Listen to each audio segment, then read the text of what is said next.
Welcome to your chemistry classroom. प्यारे बच्चों, आज हम स्ट्रक्चरल फॉर्मूलाज देखेंगे कुछ केमिकल कंपाउंड्स के कि ये फॉर्मूला कैसे बना, किस तरीके से इनका अरेंजमेंट होता है। ठीक है, तो देखिए मैंने यहाँ पे दो को ड्रॉ करके रखा है। First is sodium chloride and next is caesium chloride. आपने प्रीवियस वीडियो में देखा था, हम इनको इन्हीं के टाइप से जानते हैं कि this is sodium chloride type and this is caesium chloride type. इनकी कुछ और एग्जांपल्स भी मैं ऐड करूंगी इसके अंदर कि किस किस में एग्जिस्ट करता है। अब देखिए, पहले हम बात करेंगे सोडियम क्लोराइड के बारे में। तो इसमें क्लोराइड आयंस, मैं क्लोराइड आयंस को बनाऊंगी डार्क ब्लैक में, और जो हम सोडियम आयन रिप्रेजेंट करेंगे cation, it will be with red colour. ठीक है, क्रिस्टल लैटिस के अंदर ये किस तरीके से लगते हैं, दैट इज वेरी इंटरेस्टिंग। देखिए, आपको करना क्या है, हर एक फेस का हाफ कर दीजिए। ओके, मतलब कहने का आपको हर लाइन का हाफ करना है ना, यही मतलब हुआ। इस लाइन का हाफ ये रहा, इस लाइन का हाफ ये रहा। कुछ एक बच्चे बोलते हैं हमें समझ नहीं आता कैसे बनाना है, तो सबसे easiest way of drawing this is to make a half. इसको बिल्कुल हाफ कर दीजिए। देखो, मैंने हर लाइन पे डॉट डॉट लगा दी। अब इसको आगे आगे मूव करते हैं। इस लाइन को इससे सामने सामने ड्रॉ कर दीजिए, हाफ हो गया। इसको आगे ड्रॉ कर दीजिए, हाफ हो गया। फिर से हाफ हो गया। ये लीजिए, एक बात खत्म। अब आमने सामने इसको जोड़िए, हाफ हो गया। ठीक है, इसी तरीके से इसको जोड़ दीजिए, ये लीजिए। इसी तरीके से हम इसको जोड़ देंगे, ये भी हाफ हो गया, ये भी हाफ हो गया। अब इनको जोड़ें आगे, ये इधर जुड़ जाएगा, ये इधर जुड़ जाएगा। इसको नीचे जोड़ दीजिए और ये पीछे वाले फेस के ऊपर। ठीक है, लेकिन अभी भी कुछ बचा है। ये रहा इसका फेस का सेंटर, इसको इधर जोड़िए, ये लीजिए। ठीक है, इसी तरीके से इसका फेस का सेंटर इसके साथ जुड़ेगा, ये लीजिए। अब आप देखिए, आपने हर फेस का हाफ कर दिया। अब बारी आई हमें एटम्स को इसमें ज्वाइन करवाने की। तो सबसे पहले देखिए, chloride ion, they are occupying CCP और एफसीसी अरेंजमेंट। सीसीपी और FCC arrangement, what is its meaning, वो मैं इस बबल के अंदर लिखूंगी। Means chloride ions are at corners and at each face centre. हर फेस के सेंटर में प्रेजेंट है और साथ में कहां पे, कॉर्नर्स में। और मैंने क्लोराइड को किससे बनाया है, ब्लैक कलर से। ओके, तो पहले मैं कॉर्नर्स पे बना लेती हूं। One corner, second corner, third, 4, 5, 6, 7, 8 corners complete. Okay, next is CCP FCC, center of each face. Okay, ये रहा इसके फेस का सेंटर, इसके फेस का सेंटर, इसके फेस का सेंटर, ये रहा। देन ये वाला हमारे पास आया फ्रंट, ये रहा इसके फेस का सेंटर। ठीक है, ओके।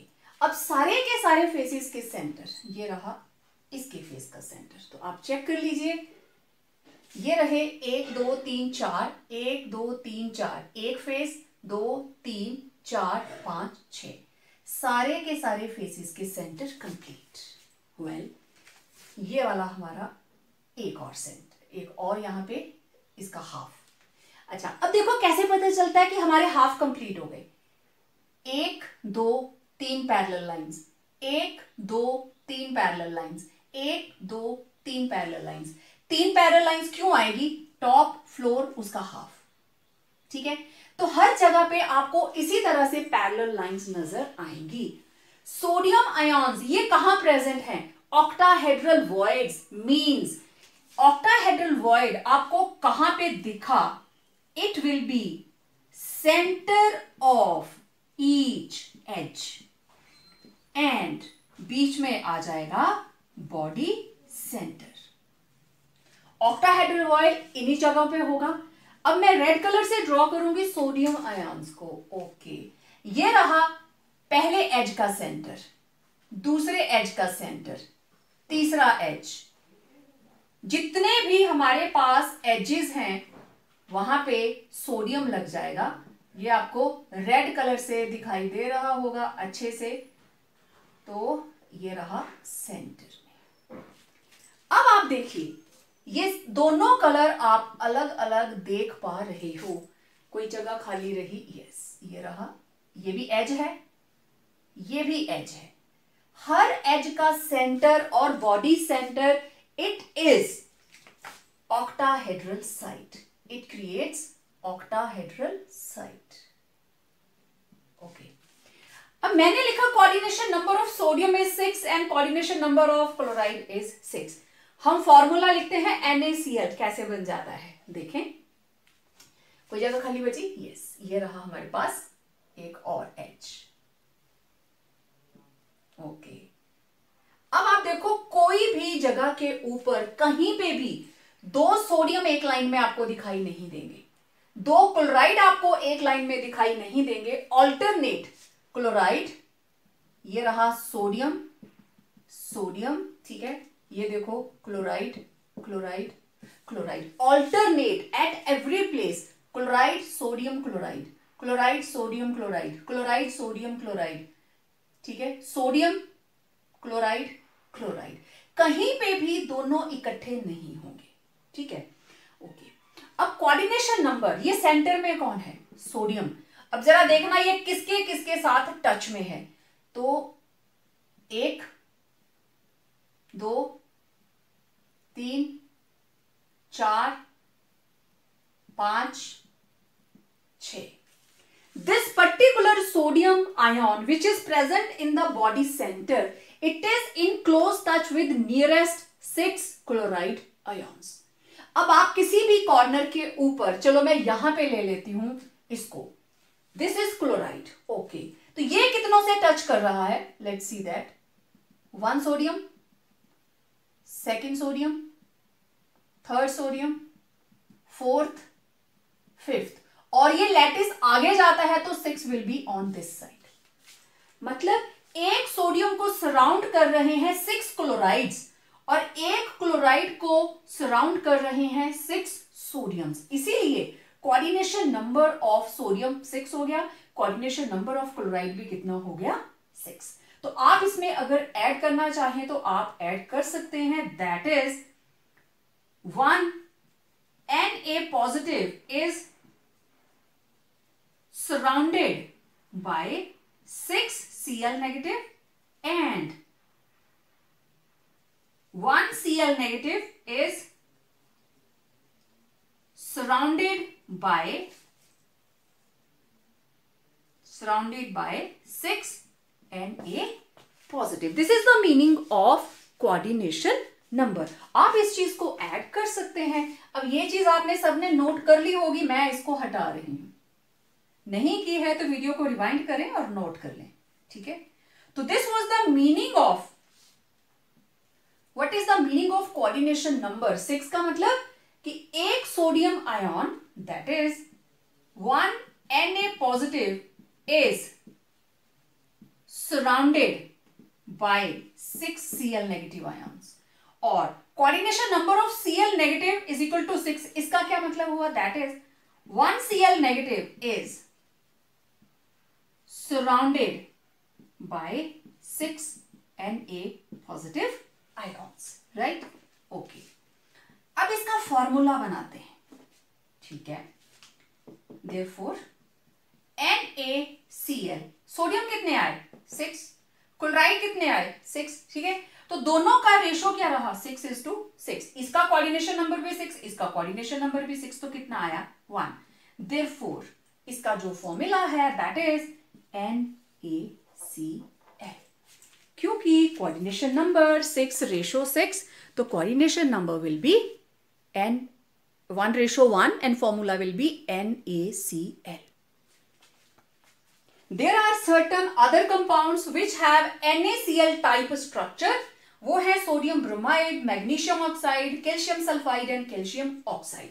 तो इन सभी का सोडियम क्लोराइड टाइप स्ट्रक्चर होता है, right. It was the structure of sodium chloride. अब देखो सीजियम क्लोराइड में क्या होता है। अब मैं यहां पे सीजियम आयन को रिप्रेजेंट करूंगी रेड के साथ, और जो हमारे पास क्लोराइड आयन है it will be represented in black. तो Cl नेगेटिव सिंपल क्यूबिक मतलब सिर्फ कॉर्नर्स, ओके। तो ये रहे कॉर्नर्स। यहां पे पूरा क्रिस्टल बनाया है, लेकिन यहां मैं सिर्फ यूनिट सेल बना रही हूं। फुल फ्लेज क्रिस्टल मैं एनिमेशन में शो करूंगी, ठीक है, ओके।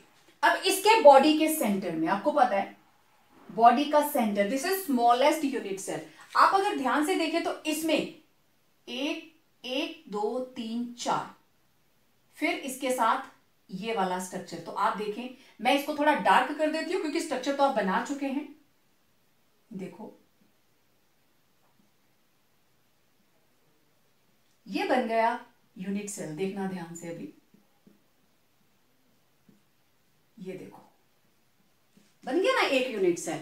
उसी तरीके से वो एक इतना सा यूनिट सेल मैंने बनाया है, उसका क्या अरेंजमेंट होगा। तो ऐसे कितने, इसके साथ ये जुड़ा है, इसके साथ आगे, आपको पता है क्रिस्टल किस तरीके से डेवलप करता है। तो ये बॉडी के सेंटर में है, मींस इस सीजियम को ये 8 Cl नेगेटिव टच करते हैं, समझ गए बात। तो दीज आर Cl नेगेटिव और सेंटर के अंदर प्रेजेंट है सीजियम पॉजिटिव। तो Cl negative it is present as a simple cubic arrangement, means only corners, or cesium positive it is in the body center of Q. तो coordination number of cesium positive is 8. That is, cesium positive is surrounded by 8 Cl negative ions. Similarly, coordination number of chloride ion is 8. That is, each Cl negative is surrounded by, यहां पे भी आपको लिखना है each cesium positive is surrounded by, ठीक है।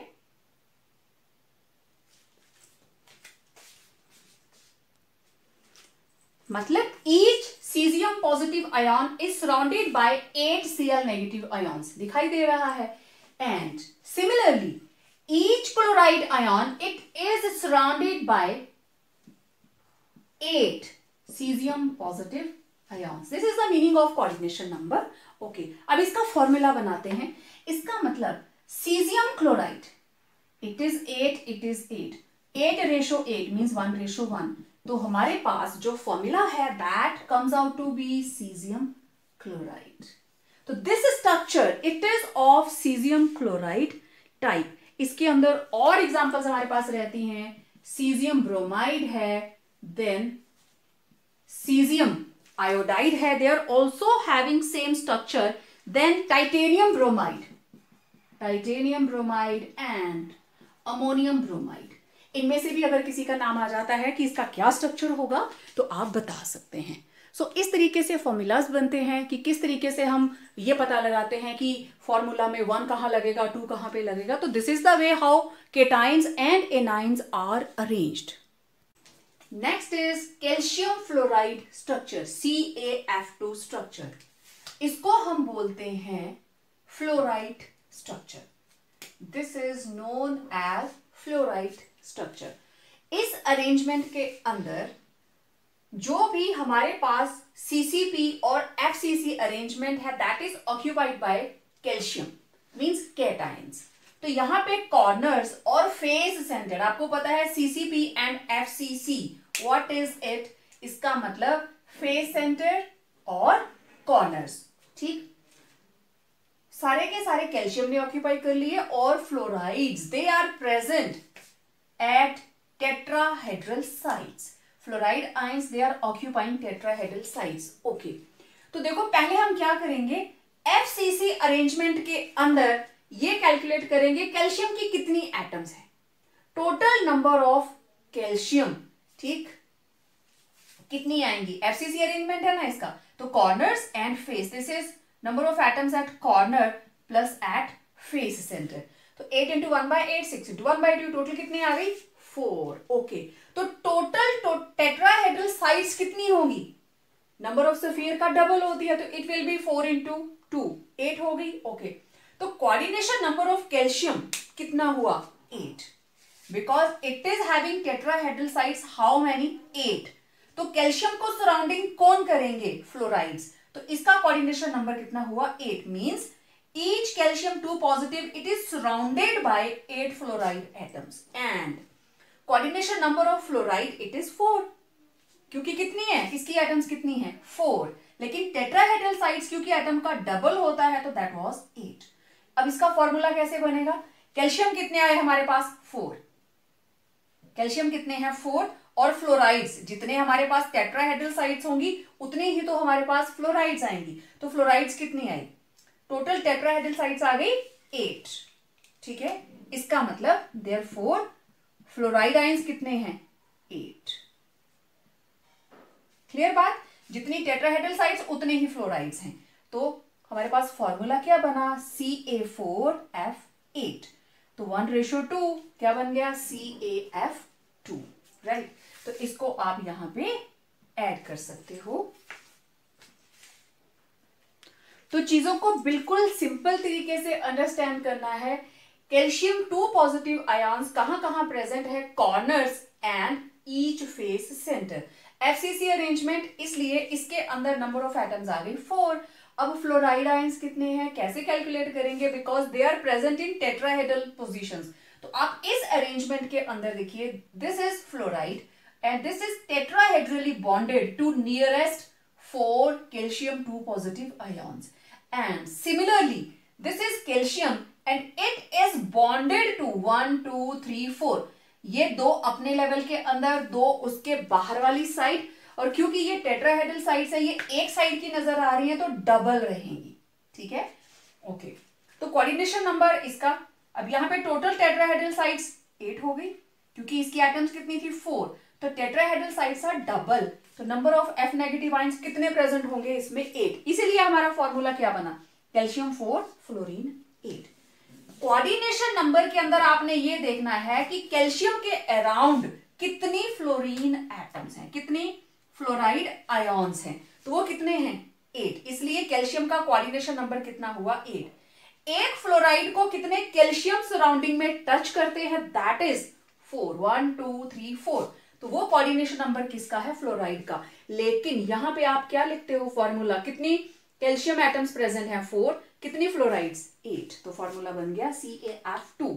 Similarly ऐसा ही स्ट्रक्चर बनेगा जिंक सल्फाइड का, जिसके अंदर sulphide 2 negative, now they are present as CCP और FCC अरेंजमेंट। मतलब अब ये ब्लैक वाले जो हैं ये हो गए सल्फाइड, लेकिन ये यहां पे जो हमने रेड वाले मार्क किए थे फ्लोराइड, अब ये हो गया हमारे पास जिंक, लेकिन ये फिल कर रहा है हाफ टेट्राहेड्रल साइड्स। तो पहले number of S2 negative ions कितने हैं FCC अरेंजमेंट के अंदर? Corner and face centre total 4। इसका मतलब टोटल टेट्राहेड्रल साइड्स कितनी बन गई? 8। लेकिन सिर्फ हाफ ही फिल्ड है। इसका मतलब सल्फाइड का कोऑर्डिनेशन नंबर कितना हुआ? 4। यहां पे कितना आया था? 8, क्योंकि सारे के सारे फिल्ड थे। यहां सिर्फ हाफ फिल्ड है। और जिंक का कितना आया? 4। उसका तो है ही 4, क्योंकि हमारे पास सल्फाइड कितने प्रेजेंट है? 4। जिंक को कवर करेंगे 4 सल्फाइड, सल्फाइड को कवर करेंगे 4 जिंक। तो फॉर्मूला क्या बना? 4 जिंक 4 सल्फाइड ZnS, राइट। अब एक क्वेश्चन है जो आप लोगों के लिए मैं यहां पे नोट करने वाली हूं, वो आपने ध्यान रखना है। हमारे पास है एंटी फ्लोराइड स्ट्रक्चर, ठीक है। अब मैं इसको हटा देती हूं, ठीक। आपको ड्रॉ करना है एंटी फ्लोराइड स्ट्रक्चर। ये फ्लोराइड है ना, anti fluoride structure, and that is Na2O. Sodium oxide, it is having anti-fluoride structure, और इसका फ्लोराइड स्ट्रक्चर से टोटली उल्टा होगा। फ्लोराइड का उल्टा एंटी फ्लोराइड, मतलब जो इधर केटाइन की पोजीशन है वो इधर एनाइन की पोजीशन है। तो आप लोगों ने मुझे इसका स्ट्रक्चर बना के भेजना है, तब मुझे पता चलेगा आपने वीडियो प्रॉपर तरीके से देखा है। ठीक है, तो पेपर में क्वेश्चन 1 नंबर का ये भी आ सकता है, what is antifluorite structure? Nt2 fluoride totally opposite structure to CaF2 is known as antifluoride. For example, Na2O. तो आप इसको बोल सकते हैं antifluoride Na2O. It is totally reverse of fluoride structure. मतलब ये हुआ, यहां पे कैल्शियम ये है CCP अरेंजमेंट में, लेकिन इधर कौन होगा? ऑक्साइड. यहां पे फ्लोराइड था टेट्राहेड्रल साइट्स के अंदर, लेकिन यहां पे कौन होगा? सोडियम. तो आप देख सकते हो यहां पे अब आप ऑक्साइड की नंबर ऑफ एटम्स को कैलकुलेट करेंगे, क्योंकि वो FCC अरेंजमेंट के अंदर है. तो total number of O2 negative ions, it will be 8 into 1/8 plus 6 into 1/2, it will be 4. Okay, then tetrahedral sites, they will be double, तो ये हो जाएंगी 2 into 4 equal to 8. That is number of Na positive ions कितने हो जाएंगे? 8. Okay, इसका मतलब coordination number of Na positive, sodium का coordination number it will be 4. Coordination number of O2 negative it will be 8. तो फॉर्मूला क्या बना? Formula will be how many sodiums are present? Sodium, they are 8 because they are present in tetrahedral sites. और ये रहे हमारे पास number of sodium ions. And how many oxides are there? They are 4. Formula क्या बना? Na2O. In this way you can calculate. आप अगर पूरा structure भी बना देंगे तो यहाँ पे सिर्फ इनका पोजीशन ही चेंज होगी. तो CaF2 का टोटली रिवर्स है, तो वहां उधर जिस वक्त हमने फ्लोराइड लिखा था उसकी जगह पे अब यहाँ का केटाइन आ जाएगा. एनाइन की जगह पे केटाइन, केटाइन की जगह पे एनाइन. आप लोग स्ट्रक्चर जरूर बनाना, उसमें रेड और ब्लैक की पोजीशन चेंज. वहां पे रेड कलर में था फ्लोराइड, यहाँ पे सोडियम होगा, और वहां पे कैल्शियम था ब्लैक, और यहाँ पे ऑक्साइड होगा. जरूर इसको कंप्लीट करके रखना, इंपॉर्टेंट है. इसमें से बहुत सारे 1-1 नंबर के क्वेश्चंस रहते हैं. Important question 1 mark. What is the effect of temperature and pressure on crystal system?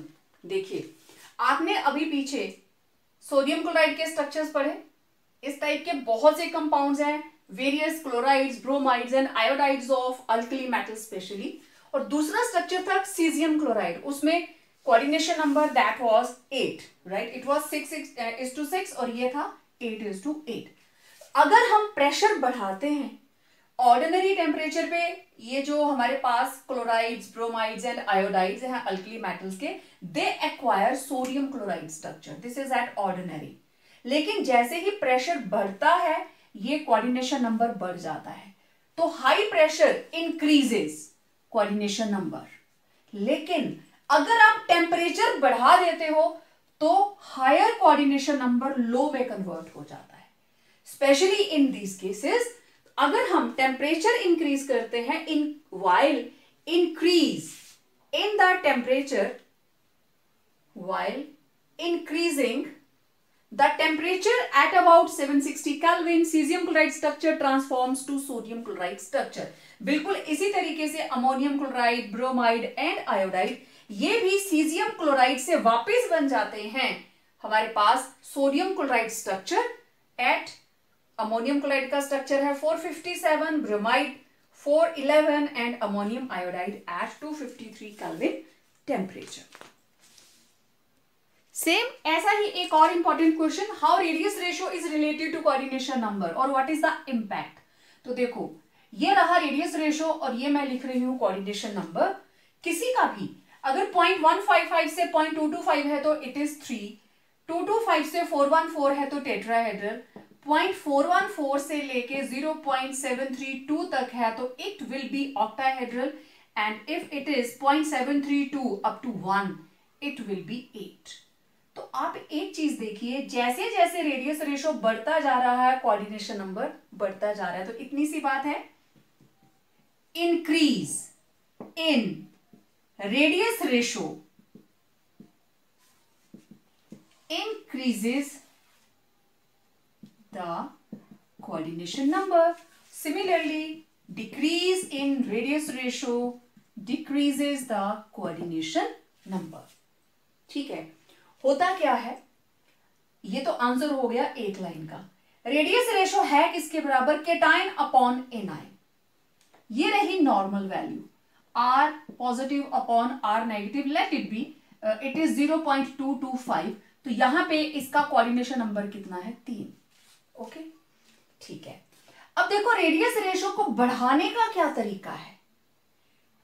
ये वैल्यू बड़ी तब आएगी, ज्यादा वैल्यू आएगी तो कोऑर्डिनेशन नंबर बढ़ेगा अगर हम केटाइन का साइज बढ़ा दें, है ना।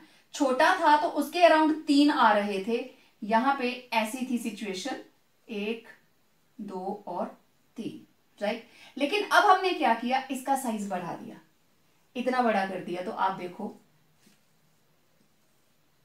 ज्यादा आ जाएंगे ना। तो क्वाइट ऑब्वियस, अगर रेडियस रेशो बढ़ती है, केटाइन बड़ा हो जाएगा, तो उसके अराउंड एनाइन भी तो ज्यादा आएंगे। दूसरा तरीका हम क्या कर सकते हैं, इस वैल्यू को बढ़ाने का, एनाइन का साइज छोटा कर दो। तो यहां पे आप कर सकते हो increase in size of cation. Cation का साइज बढ़ा दो तब भी बढ़ गया, तभी रेडियस रेशो बढ़ेगी। तो रेडियस रेशो और कैसे बढ़ सकती है, डिक्रीजिंग साइज ऑफ एनाइन। ठीक है, ये था केटाइन, अब ये इसका साइज छोटा हो गया ऐसे, तब भी ज्यादा हो गया कोऑर्डिनेशन नंबर। तो किसी भी तरीके से आप कर सकते हो, सिंपल सी बात है, रेडियस रेशियो बढ़ेगी तो कोऑर्डिनेशन नंबर बढ़ेगा। अब एक बहुत ही important topic, that is calculation of density of unit cell. Paper में आता है बच्चे, इसका न्यूमेरिकल आता है और जरूर आता है। अब देखो डेंसिटी निकालने का सिंपल सा फॉर्मूला है हमारे पास, मास पर यूनिट वॉल्यूम। तो यूनिट सेल की जितनी डायमेंशंस हम जानते हैं हम वहीं से कैलकुलेट करेंगे। हम कोई भी यूनिट सेल बनाते हैं, ठीक है, ये रहा क्यूबिक यूनिट सेल, कोई भी है, चाहे हम सिंपल लेंगे, सभी की वैल्यू हम निकालेंगे। तो आपको पता है इसकी एज लेंथ हम कितनी लेते हैं, ए। तो एक लेंथ हो गई ए सेंटीमीटर्स में, तो वॉल्यूम कितना होगा, a cube, that is centimetre cube. तो डेंसिटी है mass of unit cell divided by volume of unit cell, ये रहा वॉल्यूम, मास निकालते हैं। तो मास ऑफ यूनिट सेल किसके बराबर होगा, number of atoms Z and mass of each atom, हर एक एटम का mass. Okay, now mass of one atom किसके बराबर होगा। अब किसी एक एटम का मास निकालना है तो किसके बराबर होगा, that will be equal to atomic mass divided by Avogadro number. ऐसे निकालते थे ना, तो हम इसको लिखेंगे atomic mass, represent atomic mass by capital M and this is Avogadro number. Put this value here.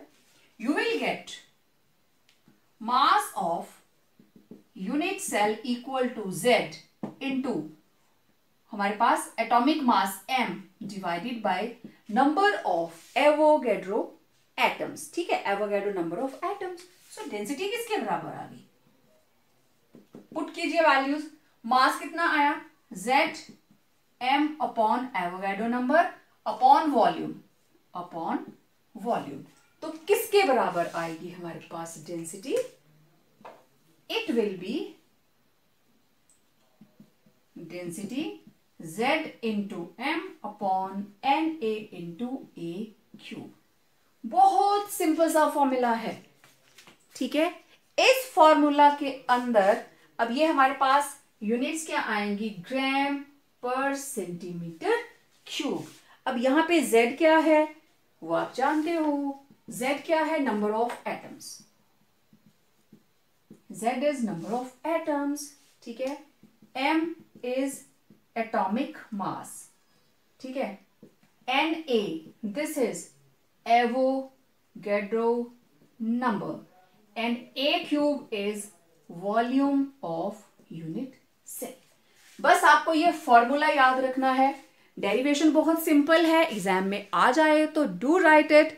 और अब जो भी आप न्यूमेरिकल्स करोगे उसमें आपको एटॉमिक मास गिवन होगा, नंबर ऑफ एटम्स आप पता लगा लेंगे, अगर वो एफसीसी की बात कर रहा है तो 4 होंगी, बीसीसी की बात कर रहा है तो 2 होगा, आप निकाल सकते हो। एवोगाड्रो नंबर आपको पता है, एज लेंथ गिवन होगी, आप वहां से उसका वॉल्यूम कैलकुलेट करेंगे और जो भी चीज आपको कैलकुलेट करने को बोली जाए आप उसका आंसर निकाल सकते हैं। कुछ एक न्यूमेरिकल्स देखते हैं। अब देखो इस न्यूमेरिकल को करने का तरीका क्या है, वर्डिंग देखिए, an element having body centred cubic geometry. Okay, तो geometry of unit cell, it is BCC, body centred cubic. ठीक है, बॉडी सेंटर्ड क्यूबिक है, therefore number of atoms per unit cell कैसे निकालते थे, 8 इंटू 1/8 प्लस 1, ये corners ये body, तो इट विल बी 2। ठीक है, that is Z is equal to 2 आ गया हमारे पास। ओके, और क्या गिवन है, atomic mass it is 50 units. Well, और क्या गिवन है हमें, edge length A it is 290 picometre. Okay, मैं इसको लिख सकती हूं 290 पिकोमीटर की जगह पे क्या आ गया, 10⁻⁻12 मीटर्स। ओके, लेकिन एज लेंथ किस में चाहिए, सेंटीमीटर्स में, मैंने बताया था ना A इक्वल टू सेंटीमीटर्स, तो ये बन गया 290 इंटू 10⁻12, m की जगह मीटर की जगह क्या आ जाएगा, 100। अब ये वैल्यू बन गई सेंटीमीटर, तो हमारे पास एज लेंथ कितनी आई, 290 इंटू 10⁻⁻10 सेंटीमीटर। ये कन्वर्जन बहुत जरूरी है, कोई भी आपको वैल्यू दी हो आपको उसको कन्वर्ट करना है सेंटीमीटर्स में। Okay, we know that density it is equal to Z into M upon NA into volume, यही फॉर्मूला है। वैल्यू पुट कीजिए, अब यहां पे NA इट इज 6.02 10⁻23। चलो भाई वैल्यूज पुट करते हैं। Z कितना निकाला हमने, Z is 2, atomic mass it is 50, फिर आ गया एवोगाड्रो नंबर 6.02 10⁻23 इंटू ये आया 290 इंटू 10⁻⁻10 का क्यूब। अब आप इसको सॉल्व करेंगे, आप सभी का अपना अपना मेथड हो सकता है इसको सॉल्व करने का। Ultimately you will get the answer 6.81 grams पर सेंटीमीटर क्यूब। ठीक है, साइड में मैं थोड़ा सा बताती हूं, हमारे पास आएगा 2 इंटू 50 अपॉन 6.02 10⁻23 इंटू, अब 290 3 बार आ गया, 290 इंटू 290 इंटू 10⁻, यहां कितना था -10, 3 बार आया तो इट विल बी -30, 23 -30, इसको सॉल्व कीजिए।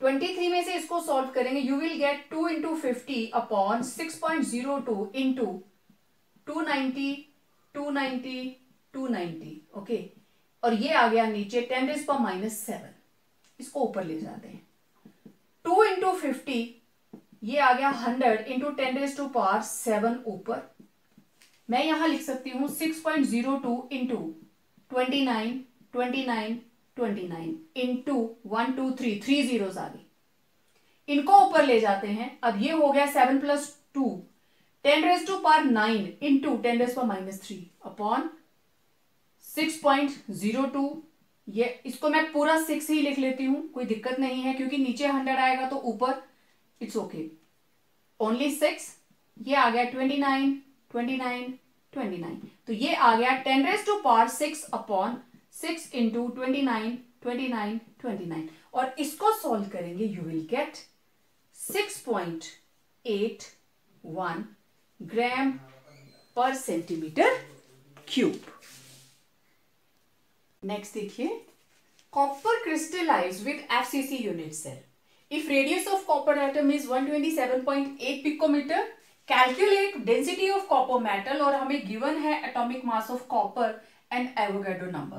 ओके, तो जो गिवन है that is radius 127.8 picometre, atomic mass of copper and Avogadro number. लेकिन मुझे रेडियस नहीं चाहिए, मुझे चाहिए एज लेंथ ए। ठीक है, हमें इसकी एज लेंथ यूनिट सेल की ए की वैल्यू चाहिए, तो वो रेडियस से हम निकाल सकते हैं। We know that in FCC relationship between radius and edge length, it is radius, it is equal to a upon 2 under root 2. Okay, तो a किसके बराबर होगा, ये इधर आ जाएगा, it will B 2 under root 2 into r। तो यहां से r की वैल्यू पुट कीजिए, you will get the value of a। Therefore a will be equal to 2 under root 2 into 127.8 picometre. ये आ गया 2 into 1.414 into 127.8 पिकोमीटर्स। इसको अगर हम सॉल्व करते हैं, वी विल गेट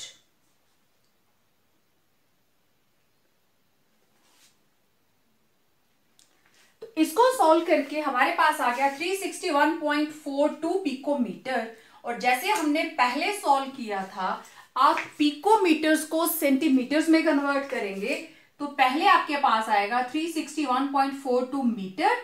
ठीक है, 361.42 इंटू 10⁻⁻12 मीटर, और it will be equal to 361.42 into 10⁻⁻10 centimetre.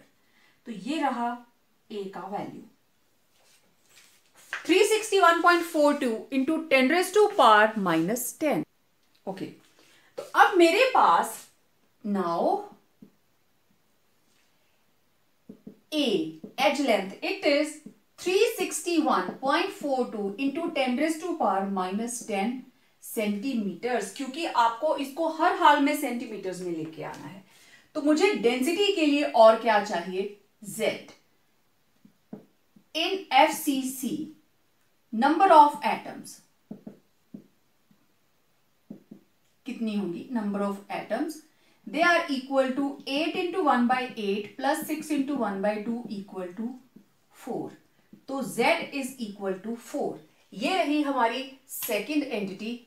It was the first one जो हमें यूज करना है डेंसिटी के लिए, and this is the second one. बाकी हमें सारा कुछ पता है। Now density, it is equal to Z into atomic mass upon Avogadro number into volume A cube. Now put all the values. What you will get, Z equal to 4, atomic mass it is 63.5 divided by 6.02 10⁻23 into, now this is 361.42 into 10⁻⁻10 whole cube. Okay. Again पहले की तरह ही ये आ जाएगा 4 into 63.5 divided by 6.02 10⁻23 into 10⁻30 into 361.42 361.42 361.42। इसको solve करके यहां पे आया -7, ऊपर चला जाएगा 4 into 63.5 into 10⁻⁷. Now it is divided by 6.02. ये दोनों सॉल्व करके हम ऊपर ले गए 361.42 361.42 361.42, and after solving you will get density. इस पूरे को आप सॉल्व करेंगे and you will get the answer 8.94 ग्राम पर सेंटीमीटर क्यूब। इसके बाद आप इसको सॉल्व कर लेंगे। तो इस तरीके से डेंसिटी से रिलेटेड क्वेश्चंस को हम सॉल्व करें। आपका कैलकुलेशन करने का तरीका मेरे से डिफरेंट हो सकता है, लेकिन मैं कोशिश ये करती हूं कि स्टेप्स भले ही ज्यादा हो जाएं, लेकिन चीजों को बिल्कुल सिंप्लीफाई करके चलें। तो देखिए यहां पे उसने आपको रेडियस दिया था, ए नहीं दिया था, तो आपने रेडियस से ए की वैल्यू निकाली, एज लेंथ निकाली, that was very very important in order to calculate density. ठीक है, तो किसी भी तरीके से घुमा फिरा के क्वेश्चन दिया जा सकता है। बिल्कुल जो एंटिटीज गिवन है उनको देखिए, लिखिए और कॉन्शियस माइंड के साथ इन चीजों को सॉल्व कीजिए। You can make use of log tables, आप लॉग टेबल यूज कर सकते हो इसको सॉल्व करने के लिए। It's a typical question. Silver has atomic mass 108 unit. तो जो हमें गिवन है हम साथ साथ इसको नोट करते जाते हैं। तो we are given atomic mass of silver, that is 108 unit. Density, again it is given 10.5 gram per centimeter cube. Then edge length A, it is 409 picometers. मैं इसको यहीं पे सॉल्व कर दूंगी। आपको पता है इसको सॉल्व करके हम लिखेंगे 409 into 10⁻⁻12 metres and 409 into 10⁻10 centimetres, right. तो ये हमारे पास आ गई ए की वैल्यू। ओके, अब हमारे पास next is identify which type of unit cell is present in silver. Okay, तो रेडियस भी निकालना है मुझे। अगर ये पता चल जाए कि इसके अंदर, अगर मुझे ये पता चल जाए इसके अंदर नंबर ऑफ एटम्स कितनी है, तो मैं यूनिट सेल का आइडिया लगा सकती हूं। तो पहले हमें Z निकालना है। Density is equal to Z into atomic mass, Avogadro number into A cube. Okay, now put all the values. Density it is 10.5, I am not writing the units. Z ये मुझे निकालना है। M it is 108 and A 6.02 10⁻23 and this is 409 into 10⁻⁻10 raise to power cube. Z निकालना है, इन सबको इधर ले आओ। तो Z it will be equal to 10.5 into 6.02 10⁻23 409 raise to power 3 और ये हो गया 10⁻⁻30, राइट। ओके, ये इधर जाके सारे के सारे मल्टीप्लाई हो गए और ये इधर आके क्या हो जाएगा, divide. All will be divided by 108। Okay, तो इसको सॉल्व करने पर what you will get Z equal to 4। आप इसको सॉल्व कीजिए अपने तरीके से। You will get Z equal to 4। Okay, now Z comes out to be 4. That is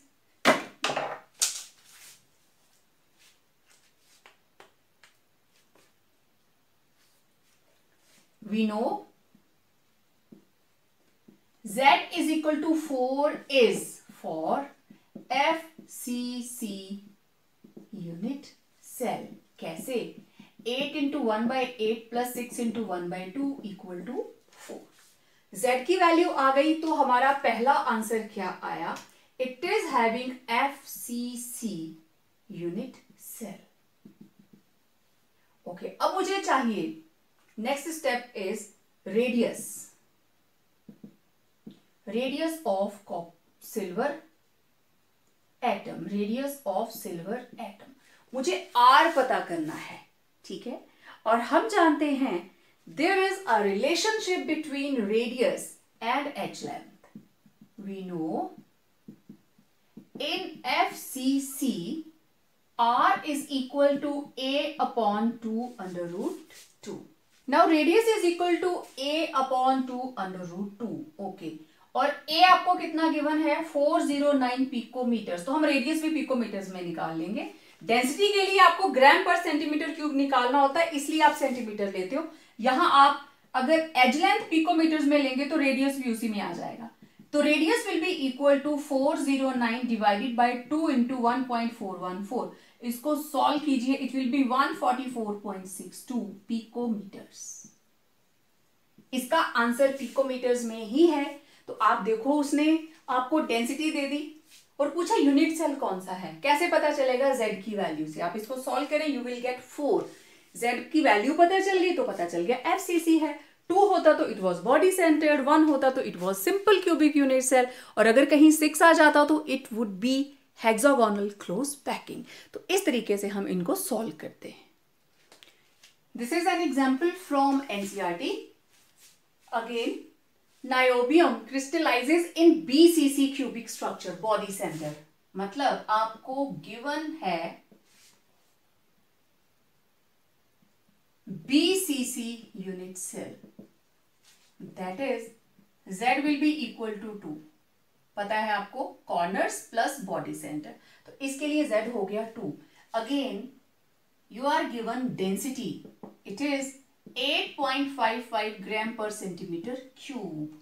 आपको रेडियस निकालना है। Also atomic mass of niobium, it is 93 units. Okay, तो आप निकालने वाले हैं रेडियस, लेकिन रेडियस डायरेक्ट नहीं निकलेगा, आपको A पता करना है, A से फिर आप रेडियस निकालेंगे। ठीक है, तो हमारा फर्स्ट स्टेप होगा to find value of A। Okay, पहले इसको निकालेंगे।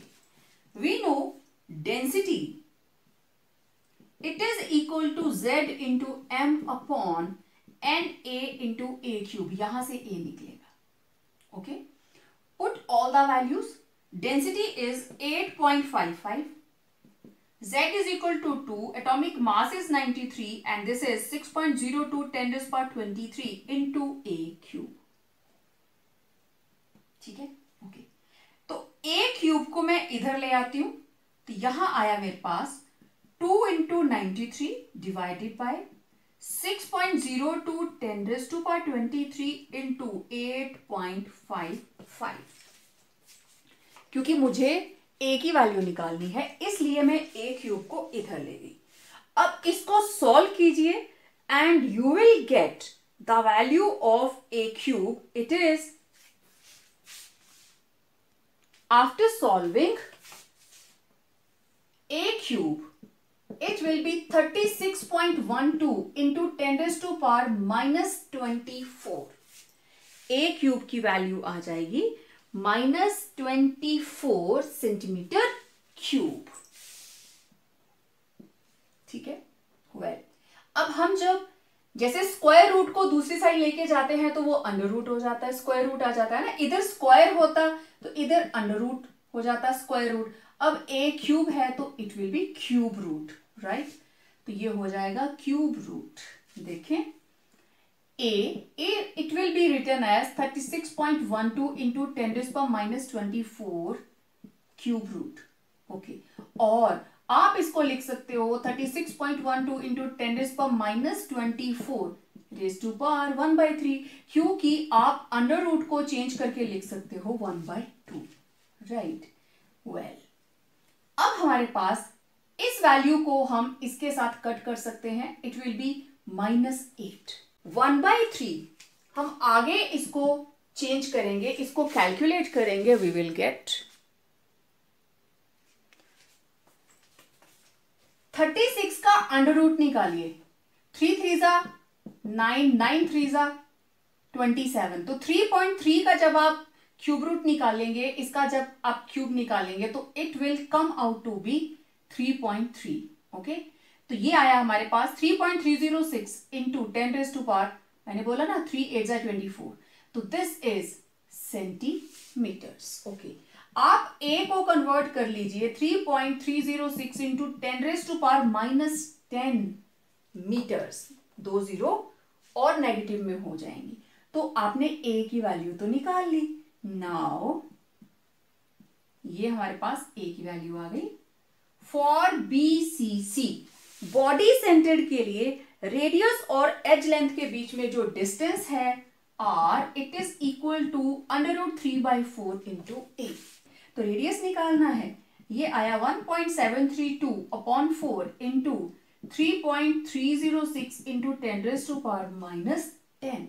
इसको सॉल्व करेंगे, then we will get 1.431 into 10⁻⁻10 metres. ये सारी वैल्यू मीटर्स में है, इट वॉज इन मीटर्स, ये कांस्टेंट है दोनों, तो it was radius in metres. Okay, अगर मैं ये डेसिमल लेफ्ट को इधर करती हूं तो इट विल बी 0.1431 इंटू 10⁻⁻9। अब ये -9 ये हुआ मीटर, लेकिन आप इसकी जगह पे 10⁻⁻9 की जगह पे लिख सकते हैं radius, it is equal to 0.1431 into, ये आ गया 0.1431 नैनोमीटर, क्योंकि नैनो की वैल्यू 10⁻⁻9। अगर इसको मुझे कन्वर्ट करना हो तो इट वाज 0.1431 इंटू 10⁻⁻9 मीटर्स, और ये डेसिमल आगे आ जाएगा 1.431 into 10⁻⁻10 metres. These are interconvertible. Okay, तो उसकी जगह पे आपने लिख दिया नैनोमीटर, क्योंकि इसका जो आंसर है that is in nanometer, that is why I converted it into nanometer form. Otherwise आप यहां तक भी करेंगे this is not wrong. Okay, तो it was the process. आप किस तरीके से न्यूमेरिकल्स को सॉल्व करते हो, तो अच्छे से इस वीडियो को देखें, हर स्टेप को मेरे साथ समझने की कोशिश करें, इन न्यूमेरिकल्स को अच्छे से रिवाइज करें। So it was all about this lecture. मिलते हैं बहुत जल्द एक नए वीडियो के साथ और बात करेंगे सॉलिड्स की कुछ प्रॉपर्टीज के बारे में। Till then complete your notes.